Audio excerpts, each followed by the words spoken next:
সৃষ্টিকর্তা কারুকে ঠকান না।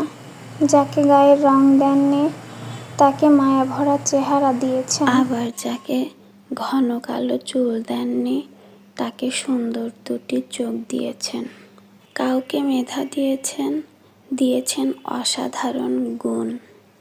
তাই এর জন্য না শুকরিয়া না করে আমরা আল্লাহর দরবারে শুকরিয়া আদায় করব। আমাদের যে এই এত এত নিয়ামত দিয়েছে, এই নিয়ামতের জন্য তার কাছে আমরা শুকরিয়া আদায় করব। আমাদের জন্য এটাই মঙ্গল, ব্যথা পেলেও যেন তাকে আমরা না ভুলে যাই। যখন তুমি আল্লাহর শুকরিয়া আদায় করা শুরু করে দিবে, এত এত নিয়ামত পাবে তুমি তার পক্ষ থেকে, তুমি কল্পনাও করতে পারবে না। হে এভরিওয়ান, আসসালামু আলাইকুম। কেন জানি না আজকে হুট করে মনটা এত বেশি খারাপ হয়ে গেল। মন খারাপের কারণটা নিজেই বুঝতে পারতেছি না। এত স্ট্রাগল করে পড়লাম, পড়াশোনা করে ভালো রেজাল্টও হইল আলহামদুলিল্লাহ। তারপরেও কেন জানি না কোথায় একটা না পাওয়া বা অদ্ভুত একটা খারাপ লাগা কাজ করতেছে।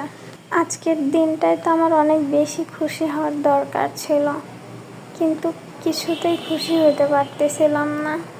কত প্ল্যান করে সুন্দর করে রেডি হয়ে বের হইলাম যে ঘুরতে যাব, হয়তো ঘুরতে গেলে ভালো লাগবে।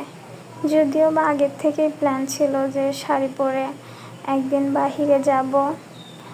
সো লাস্ট অবধি যায় মনটা খুব কেমন যেন একটু খারাপ লাগতেছিল, বের হইতে ইচ্ছা করতেছিল না। তারপরে ভাবলাম একা একা রুমের মধ্যেই বা কী করব, যাই একটু ঘুরে আসি, যদিও বা মনটা যদি একটু ভালো হয়।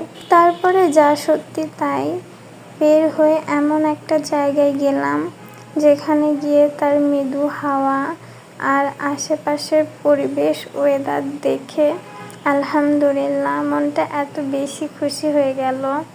আপনারাও দেখতে পাচ্ছেন কত সুন্দর একটা পরিবেশ, কত সুন্দর একটা জায়গাতে গেছিলাম। সো এত সুন্দর জায়গা, আমার একদমই ওখান থেকে আসতে ইচ্ছা করতেছিল না। গ্রামের একদম খাঁটি পরিবেশ এক কথায়।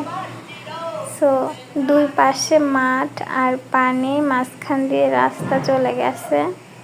এইবার চাটমোহর বিলে বেশি একটা পানি আসে নাই। সো দেখলাম কেউ ফসল লাগাচ্ছে অল্প পানি, হাঁটু পানিতে, আবার কেউ মাছ ধরতেছে। প্রত্যেকবার এই রাস্তাগুলো একদম ডুবে যায়, এইবার রাস্তাতে পানি ওঠে নাই। মাঠেও বেশি পানি নাই, জায়গায় জায়গায় অল্প অল্প পানি আসছে।